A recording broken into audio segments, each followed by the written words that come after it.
এখন পাহাড় বেয়ে একটু নিচে নামার চেষ্টা করি। একটু ডেঞ্জারাস, এখানে মোটামুটি একটু ডেঞ্জারাস আছে।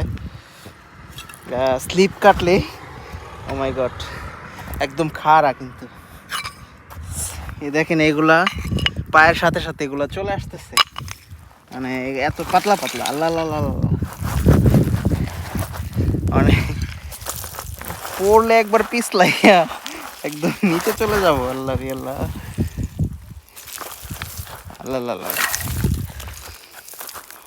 অনেক ঢালু, এবং ঢালুর থেকে বড় কথা হইলো যে এই পাথরের এগুলোকে কি বলে, চেরা চেরা। এই পাথরের টুকরাগুলা এত পাতলা যে স্লিপ খাওয়ার সম্ভাবনা আছে। সো আমি অলমোস্ট নেমে গেছি।